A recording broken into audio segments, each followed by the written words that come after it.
Yun, sa pag-welding mga idol, medyo sakit sa mata. Nabigla kasi medyo matagal na rin tayo hindi na pag-welding. Ba ang labanan dito, kailangan hindi lang isa ang skill mo. Kailangan mas maganda. Lahat alam mo. Pakita ko muna sa inyo mga idol yung update sa ating canopy. Yung ginawa natin parang ano buong bahay na rin no, yung canopy. Masyadong mahaba na rin. So, yun, pakita ko sa inyo mga idol. So, trusses tubular. Putin natin is GI pipe na didos lang yan idol. Is 40. Yan. So, yan yung ating sanipa. 2x3. So, nakasalpak yan dun sa pinaka-existing na wall mga idol. Yan. Yung ating ginawa. So, tayo na rin nag-building siyempre. So, yan. Pakita ko sa inyo mga idol. Si Boss Alex. Yan. So, pinasok natin dyan sa, sa may existing wall. Hindi na hinanap natin yung existing binabakal dito sa wall. So, nag-tap tayo ng rebar. Tinap din natin sa tubular, no? Dalawa kabilaan yan mga idol. Yan, no? Yan. Kita nyo ba? Yan. So, nilling natin to. So, yung magiging butas dyan ay palitadahan natin yan, no? So, yan. Hanggang doon yan idol, oh. So, nabaklas na rin natin, no?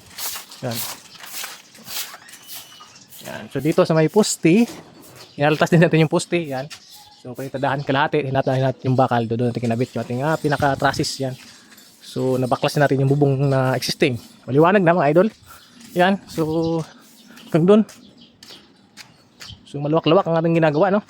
Yan. So yun yung mga ating mga materialis. So although parang kulang pa yan. Si Boss Alex, oh. Kasama yan sa trabaho housekeeping. So yan mga idol, yan ating trabaho. Yan, update. So mag alas 5 na, kaya pwede na tayo mag-vlog. Hindi naman tayo nagpa-vlog habang nagtatrabaho, ano. So minsan lang singit na, kaya naman silang kupasahod. So yan ating update mga idol. Nabaklas natin yung dating bubong, di ba? O, papakita ko sa inyo ang dating bubong, ganyan siya. Hindi niya ngayon. So ngayon, wala na, ganyan na siya. So magta-trusses na tayo dyan mga idol. Trusses din, pagkatapos ng trusses, yero. Ang kakabit or baka rib type o corrugated, no? Hindi pa na-desisyonan eh. So yan mga idol, yun ating tsambang kaalaman. So yan sa pag-welding mga idol, medyo sakit sa mata. nabigla kasi medyo matagal na rin tayo hindi na pag-welding, no? So lahat naman trabaho kinakaya natin.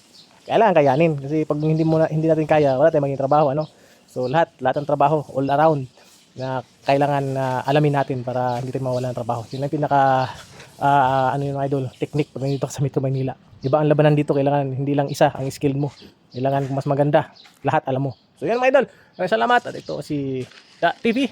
Yan. Sama ko si Boss Alex ang malakas kong naging kasama. So maraming salamat.